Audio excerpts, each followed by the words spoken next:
نحن الآن في بث مباشر من أمام عقار فيصل المحترق في منطقة كفر هرمس التابعة لمدينة كرداسة بمحافظة الجيزة، حيث تجرى الآن استعدادات مكثفة من جانب الأجهزة الأمنية والتنفيذية بمديرية أمن الجيزة ومحافظة الجيزة.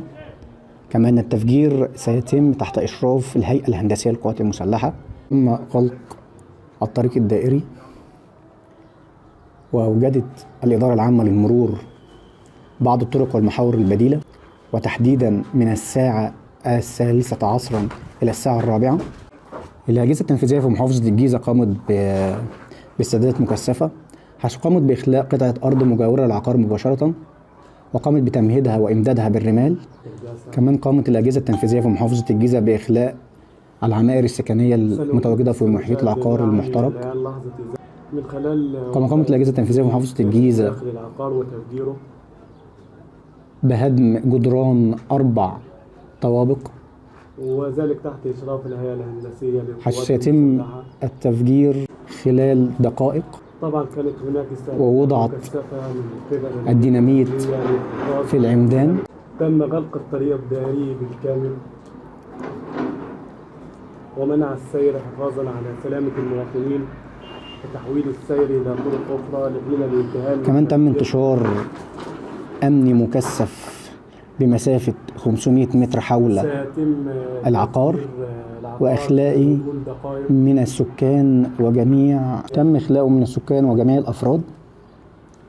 كمان وصل منذ قليل اللواء رجب عبد العال مدير أمن الجيزة، زي ما انتم شايفين. كما تم حاليا وصول اللواء أحمد راشد محافظ الجيزة.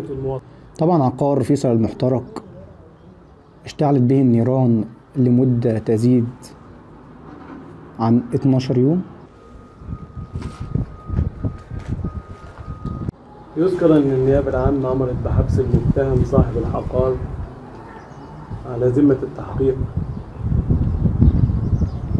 فيما نسب إليه من إقامة العقار دون ترخيص من الجهة الإدارية المختصة، بالإضافة إلى أن العقار خارج حدود الحيز العمراني المعتمد.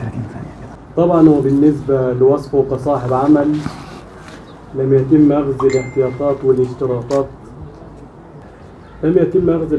والاشتراطات اللازمة للوقاية من مخاطر الحريق وعدم توفير وسائل السلامة والصحة المهنية الكاملة. طبعا المتهم أقر في التحقيقات بشراء قطعة أرض المقام عليها العقار حينما كانت أراضي زراعية خارجة عن الحيز العمراني. الكلام ده كان في عام 2013 بداية شراء أرض زراعية وبناء العقار، وقام بإنشاء مخزن للأحذية مع علمه الكافي بعدم إمكانية استصدار ترخيص للبناء.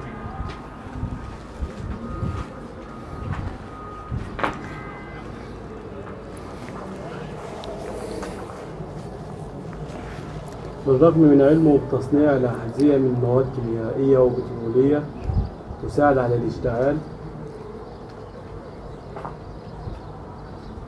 طبعا يرجع لشوب الحريق.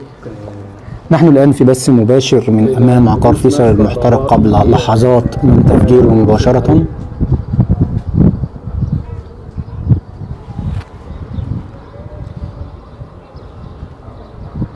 كانت الواقعة من حوالي شهر ونص أيام متتالية. التفجير بيتم تحت إشراف الهيئة الهندسية للقوات المسلحة. محاولات الحماية المدنية لإخماد والسيطرة على الطريق.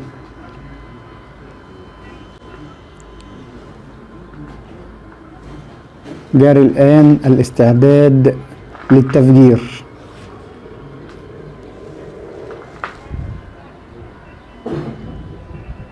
في غضون دقائق سيتم تفجير العقار بالكامل بأسلوب النسف الحذر باستخدام الديناميت في أنحاء جدران العقار.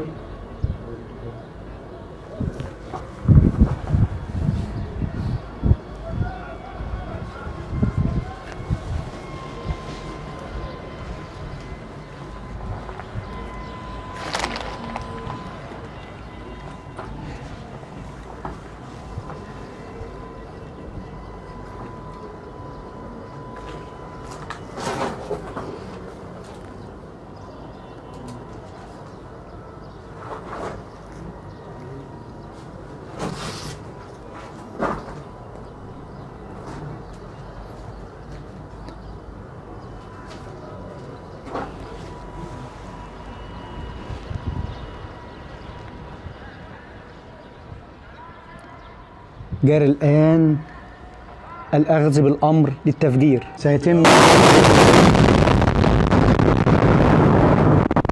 تفجير المبنى ونزوله كاملا في مكانه. تفجير المبنى ونزوله كاملة.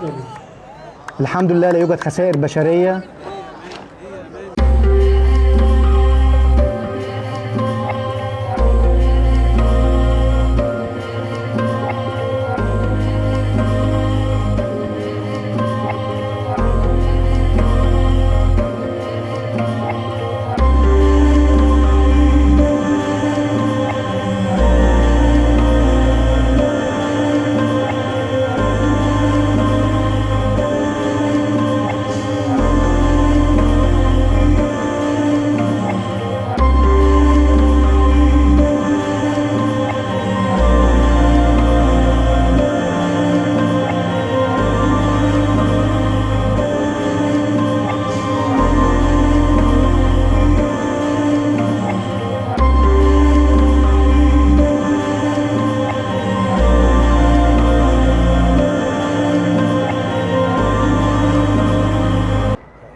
لا يوجد أي خسائر. موجة انفجارية هائلة في محيط المكان مع انبعاث زي ما انتم شايفين حضراتكم.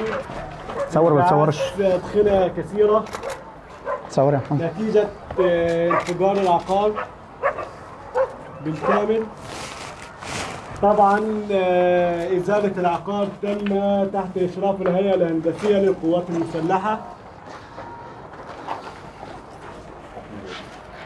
موجة كبيرة جدا من الانفجار وصوت شديد جدا وتصاعد أتربة كثيفة جدا نتيجة لصعود العقار. نحن الآن في بث مباشر معكم، أحمد زهران من صدى البلد. موجة ترابية شديدة أثر الانفجار، وتم إزالة العقار بدون أي خسائر، طبعا تحت إشراف الهيئة الهندسية للقوات المسلحة. الحمد لله تم تفجير المبنى بالكامل دون وجود أي خسائر، شديدة مع تصاعد أتربة شديدة جدا نتيجة ارتطام العقار بالأرض.